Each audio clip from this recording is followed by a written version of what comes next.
like the black one first, umoja, unity. Second one is for the second principle, which is kujikachagulia, self-determination. I'll do this way here. Ujima. Come on, y'all. Collective work and responsibility. Last night's principle was Ujamaa. Cooperative economics, we also add familyhood to that. Familyhood and cooperative economics. And tonight's principle is NIA. NIA means purpose. So I want to thank everybody for coming out tonight. I'm Shaina of pursuitofnappiness.org, and this is the Goddess Exchange. And I've been doing this in DC and Houston and as many places as I can to open up the conversation among women within the community to bridge the gaps between generations. And tonight we're going to talk about mental health, mental illness in Black women and in our community. And I felt really motivated to talk about that because there is so much stigma within our community. And Black women are supposed to be strong and we're supposed to be durable, but sometimes we're not strong enough. And we don't allow ourselves to be vulnerable, and we don't allow ourselves to receive help. And there's a lot, to me, that's going on in New Orleans. There has to be a better way for us to reach out, help, and support each other within this community and not feel ashamed about what we're going through. Try to figure out ways in which we can help each other. And I really just want to hear from the people that are here living in New Orleans right now. What is the pressure that you're feeling? How does it feel to be a Black woman, to be challenged by all of these ideas of being strong, but also needing some help and some assistance? Anybody who feels motivated to speak, just introduce yourself and share your story. Hi, my name is Renata Granger of Nola Girl Speaks. And me being a Black woman, just from the generation, I come from 3 generations of strong Black women. My grandmother, my mother, they're strong, and we do it all, and we can do it all, regardless of how tired we are. And so I know me coming up and becoming the woman that I am, I get tired. But it's not okay to be tired because that's how I was raised. You have to get up. You have to keep moving. You cannot stop. You have a family that depends on you. But in the place, in the space, and it took a while to get to where I am now, I'm tired. It's okay. I can sleep an extra hour. I work for that. I deserve that. So those are the things that I always want to share with other women. If you're tired, say you're tired. Let someone help you. It's okay to get help. Hey y'all, my name is Mwende, or FreeQuency. I'm a poet with Slam New Orleans. I'm one of the co-chairs of the Black Youth Project 100 down here. I'm a youth worker with Big Class in the New Orleans Youth Open Mic, and I work at an organization called Women with a Vision, which works specifically with Black women here in the city. I'm also an immigrant here to this country, and as someone who is both Black and an African immigrant, finding space to exist in my full self and claiming my mental health has been a real struggle my whole life. I've been functionally depressed for about 10 years now.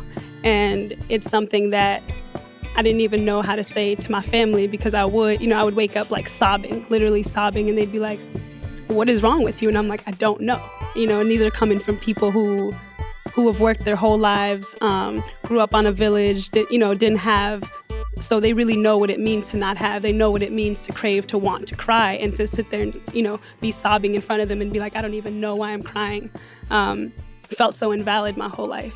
And so, especially as a Black African woman, having access to saying I'm sad and that's okay, and I don't even have to have a reason for it, right? Maybe it's ancestral trauma, maybe it's just a trauma that my body's realizing before my mind is realizing, but there is something going on in my identity, in my existence, that's making me walk about this world like this. One was this notion of a strong Black woman, and specifically it being viewed as such a positive thing in the Black community and having that used as like the number one compliment to me. People would come to me and be like, damn, one day, like, you were such a strong Black woman, or like a queen, or all these terms that remove humanity from Black women, right? You are everything but a human being. You are everything but having access to the full to your full self. And so that was something that I felt like, well, damn, like everybody who I love and I want to work for is telling me that this is who I am, and that's a positive thing. So why can't I just be that thing, right? And it's because that's a singular thing, and we are not singular people. We all have multiple intersecting identities, and one of the hard things about being a Black woman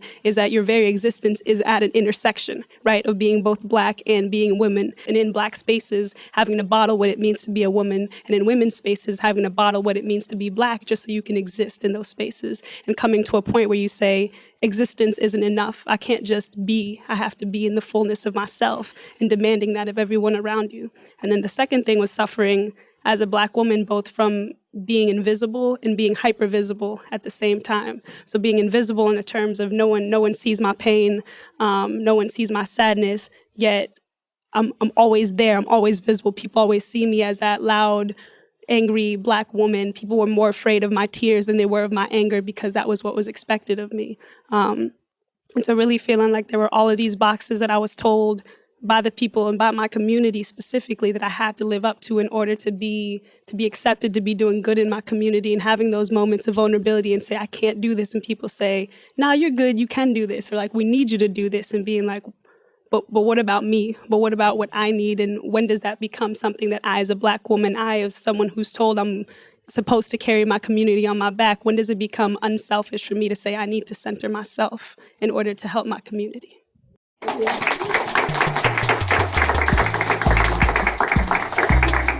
Wow.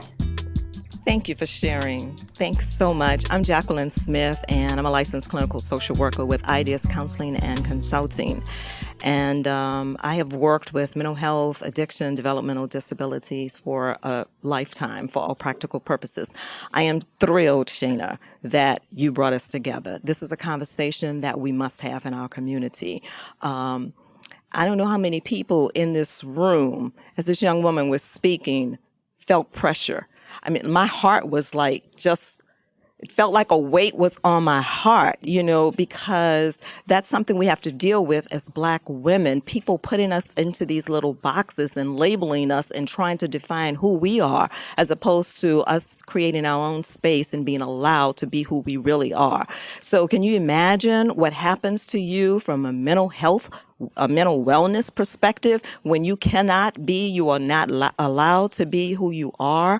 And so it happens right in our families. Our families have expectations. I know for me, it's like people in my family think I am really strong, and I think I am also. However, enough already. Everybody needs to exhale. We are mind, body, and spirit. So how is it okay for us to take care of our body and go to a medical doctor if we're not feeling well, and somebody says, oh, you have high blood pressure, so we're going to put you on pressure medicine, or you have diabetes, so now you have to treat the diabetes, and that's fine. But then when it comes to our mind, just like my arm, my tummy can hurt and be disabled, so can my mind, my brain can be ill. It is extremely important that as we are comfortable with saying, addressing our spiritual part, so we go to church and we meditate and we pray, we exercise our faith. I just want to encourage everybody to not be ashamed. We have to speak up. More of these conversations have to happen inside our homes, inside our churches, inside the community, so that we can say it's okay. Good evening, everyone. My name is jusCookie. I, too, am a part of Nola Girls Speak. If you haven't or you're not familiar with Nola Girls Speak, it's an organization, nonprofit organization for women in the city. We meet together once a month. We pick a topic and we go in on it. It's a safe haven for women. It's a no judgment zone. It's my sister's keeper, one person's journey is another woman's story. We have a lot in common, more than we think. And that's just another outlet to be able to explore some of the things that we go through on a daily basis, from self-esteem issues, the mental, the domestic issues, the things you go through as a parent with your kids. We recognize, without even attacking the mental health issues, that there was a need for women to be able to speak in the community, because it's like we are taught to be strong. That's probably the first thing that we're taught as Black women, to be strong, and we pass that on. We can all share a story that's very similar about an auntie or a grandmother that was very strong in the family. But what they don't tell us is, like Renata said, it is okay to break. But before, putting people in your business was something that was just frowned upon. So therapy wasn't anything that people would reach out for or wouldn't gravitate to. It's just frowned upon. You don't put people in your business. You leave family business at home. But what happens when nobody in the family is capable enough to get you through what you have to get through? As far as depression, it's a real thing. We religious, we pray a lot. We like to handle things through prayer, which it's been tried and true. It's a real thing, like if you believe. But in the instance for people who don't have that to rely on, therapy is a great thing to push. It's not terrible. It's not putting the white folks in your business. It's getting help for yourself. You don't have to wait till you get in your 30s and 40s and trying to figure it out, when you can learn the right way along the way. Hello, everyone. My name is Jasmine Perkins. I am an accountant for the city, and I am also the founder of Do It For Me, Christian HIV/AIDS awareness program. And in reference to African American women and mental health issues, I feel that as Black women, we already have the weight of the world on our shoulders. From broke, as far as the healing process, I would say outlets are important. Church is an outlet, and as you just said, it's just not go to Jesus, go to God. You know, we need people to give more love. Outlets such as this community bookstore, outlets such as a listening ear, and I feel like those things would help the healing process. Good evening, everybody. I am Lauren Youngblood. I am 27 years old. I'm a New Orleans native. I don't live here anymore. As of 3 months ago, I might as well expose myself. But I'm a Nola girl at heart, and in my blood and everything.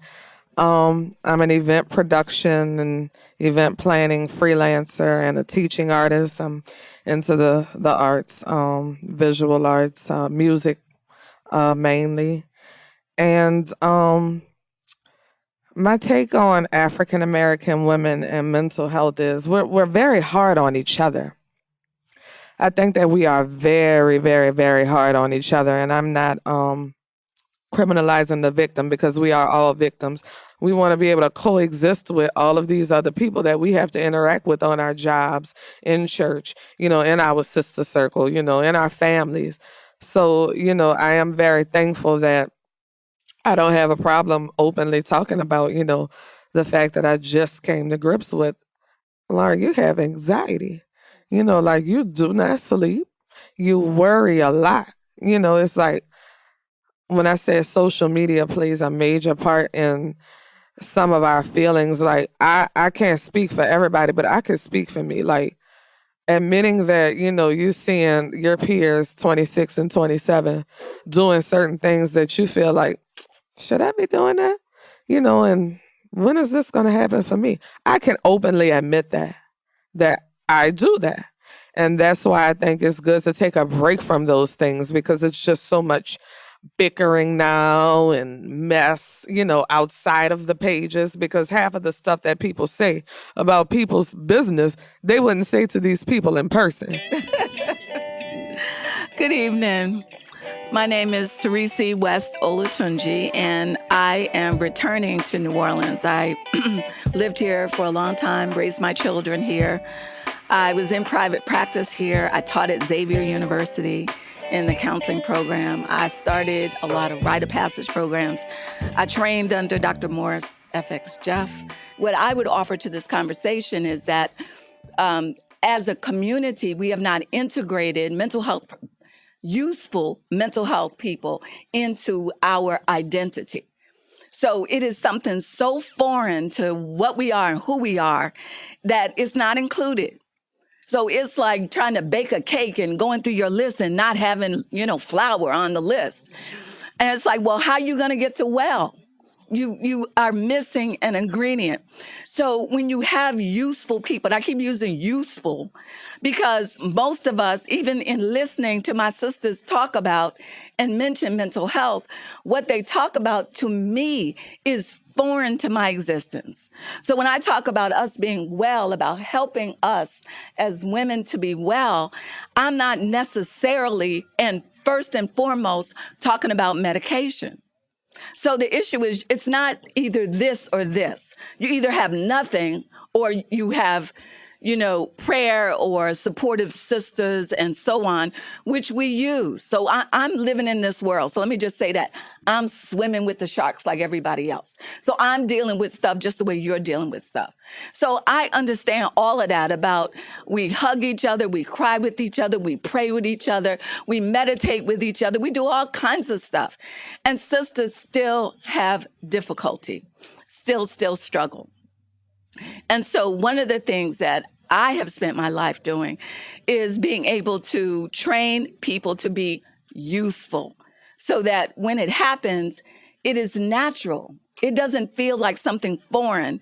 It feels as natural as anything else that we would reach for in order to get support. So just this idea of us coming together in of itself, Shaina is just tapping into the spirit of just that alone helps. What it does is it garners the energy. It allows us to validate the experience that we're having so that instead of us being in a corner and thinking it's just me, you know what I'm saying? It's like, that's the power in being able to say, it ain't just me. It's not just me. It's happening to all of us. We're all experiencing these things. The last thing we want is for somebody to look at somebody and say, either her life is really messed up because the implication is mine is wonderful. That's not true. I know that's not true. Okay. The other thing we don't want is for somebody to say, oh, her life is completely together. I want to be like her. Okay. Because that's not true either. The implication is that I'm denigrating myself. There's something wrong with me. And that's not true. So everybody is struggling somewhere at some time. And that's how life is. Life is not, goes along like a train and you finally reach a destination. Life has these ups and downs. So sometimes you're somebody in need. And sometimes you're somebody given to somebody in need. And it just keeps going like that all the time. So this sisterhood is really important for us to acknowledge that of where am I in that space? Am I a giver or a receiver? And a lot of us, what we're hearing about the superwoman complex is that we're good in the giver, but we don't know how to be the receiver. But that is the balance and order, the ma'at of life. And that is, you can't be a giver and not be a receiver. That's not balanced. That's not healthy. So that is not mentally healthy, people. That they don't work like that. What is a model for mental health for Black women? And what are the various nuances of that? So when we got a sister who comes in from the continent, we're like, okay, we understand. How do we customize what it is that we're doing to be able to help this sister? How do we help this sister and this sister? So it's not random. You heard NIA. NIA's with purpose. It means it's not by accident. It means it's by design. It means it's intentional. It means we can replicate it. It means we can do it over and over and over again. And that is what we do as mental health professionals. So my name is Caitlin Charbonnet. I'm a 22-year-old student. I'm a journalism student at Loyola. I'm also part of Nola Girls Speak and Future Voices. And the one thing that I wanted to kind of point out after listening to all you women, I wanted to point out to recognizing that you actually have a mental health issue. I know, me as a very young woman and learning a lot, going through a lot on a daily basis, I think that sometimes we don't even recognize that we go through certain things and that we have these issues. You see extreme changes in behavior, and it can go either way. If they're normally a very talkative social person and they become very reticent and they don't talk to people, they're sort of shy, they're not getting out, that's something to look for. If they're normally a very quiet and reserved person, and next thing you know, they're like all over the place, everybody's best friend, you know, kind of thing. You're like, whoa, wait, hold on. So any extremes. If they're normally not an eater, like, you know, everybody else is chowing down and they're just pecking at their food, but that's how they eat. They just chip away at food all day, right? And then you see them and they're just eating and eating and eating. That's a concern. If someone normally eats a lot, and when it's time to eat, they're like, no, I'll pass on it. That's okay. I'm not hungry. And that's one that you can miss sometimes. Because if you're with them once and you're thinking, oh, okay, well, they just ate. Because they'll tell you anything because they don't want you to know. So they'll say, I just ate. So you miss that. But sometimes sisters have to get together and go, well, I was with her for breakfast and she didn't eat. I was with her for lunch. She didn't eat then either. I was with her for dinner. So sometimes you have to come together and like detectives and everybody put their information in and realize it's not happening anywhere. So look for extreme changes in behavior. Sleep is another one. Some people, you know, you come to their house at noon and they ain't up. That's how they've always been. You grew up with them. That's how they are, right? Then you see them and they're saying they've been up all night. So it's like, that's not them because they love their sleep. Daily, review of your life. You have to do that. If you do that and you find you've been a strong Black woman and you've been given, then you need to wake up the next morning and say, you know what? Today is a receiving day. I ain't doing nothing for nobody. I'm just receiving today. People are gonna give to me, okay? Because I have to stay balanced. I have to stay balanced. You cannot deplete your energy.